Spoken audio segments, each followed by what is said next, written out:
হাওড়ায় জোড়া দুর্ঘটনায় দুজনের মৃত্যু, আহত হন 3 জন। কোনা এবং পাঁচলায় দুটি জায়গাতেই দুর্ঘটনা ঘিরে উত্তেজনা ছড়ায়।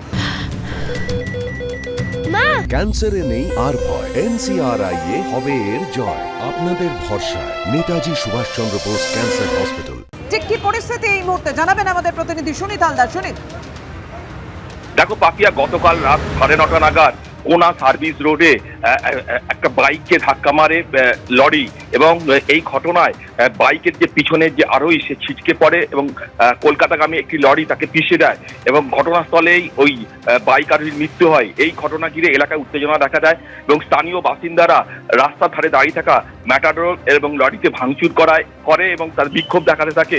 এই ঘটনার কিছুক্ষণ মধ্যেই পাঁচলায় রানীহাটি মোড়ে 16 নম্বর জাতীয় সড়কে আরেকটি দুর্ঘটনা ঘটে, যেটা জানা যাচ্ছে যে ঈদের কেনাকাটার পর যখন বাইকে করে 3 জন ফিরছিল, একজন বাইক থেকে পড়ে গেলে পেছন থেকে লরি এসে তাকে পিষে দেয় এবং এই ঘটনাস্থলেই এক কিশোরীর মৃত্যু হয়। ওই মৃতদেহ আটকে রেখে 16 নম্বর জাতীয় সড়ক অবরোধ করে স্থানীয় বাসিন্দারা বিক্ষোভ দেখান।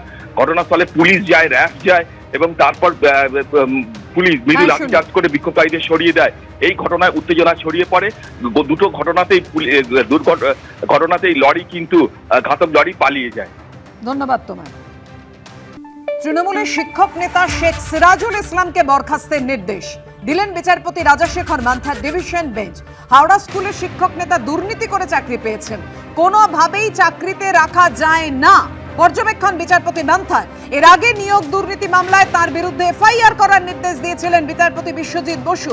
এবার ঠিক কি নির্দেশ দিলেন বিচারপতি, কথা বলবো। আমাদের সঙ্গে রয়েছেন আমাদের প্রতিনিধি সৌভিক মজুমদার।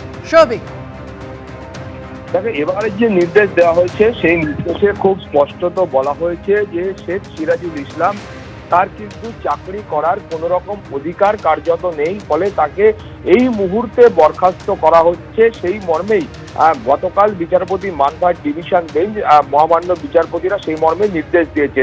এখন তুমি জানো যে এই শেখ সিরাজুল ইসলাম তার বিরুদ্ধে নিয়োগ দুর্নীতি মামলাতেও মাননীয় বিচারপতি বিশ্বজিৎ বসু তিনি কিন্তু FIR করার নির্দেশ দিয়েছিলেন এবং সেই সময় এই অভিযোগও উঠেছিল যে যখন পর্ষদের তরফ থেকে তার বিরুদ্ধে FIR করতে তারা থানায় গিয়েছিলেন, সেই সময়ও কিন্তু দীর্ঘক্ষণ বসিয়ে রাখা হয়েছিল। কিন্তু পুলিশের বক্তব্য ছিল যে তারা সেই সময় আইন শৃঙ্খলা নিয়ন্ত্রণে ব্যস্ত ছিলেন, সেই কারণেই কিছুটা সময় তাদেরকে অপেক্ষা করতে হয়েছে। কিন্তু গোটা বিষয়টা এমন নয় যে তার FIR নিতে অনেকটা দেরি হয়েছে। কিন্তু তারপরে কলকাতা হাইকোর্টের নির্দেশে কার্যত 5 মিনিটের মধ্যে শেখ সিরাজুল ইসলামের বিরুদ্ধে FIR দায়ের হয় এবং তারপর তিনি কলকাতা হাইকোর্টের ডিভিশন বেঞ্চে যান এবং সেখানে তার বক্তব্য ছিল এই যে মাননীয় বিচারপতি বিশ্বজিৎ বসুর নির্দেশ অনুযায়ী তার বিরুদ্ধে FIR হয়েছে, সেই FIR কে কেন্দ্র করে কোনোভাবেই যেন তার যে চাকরি আছে সেখানে তার যেন কোনো রকম প্রভাব না পড়ে,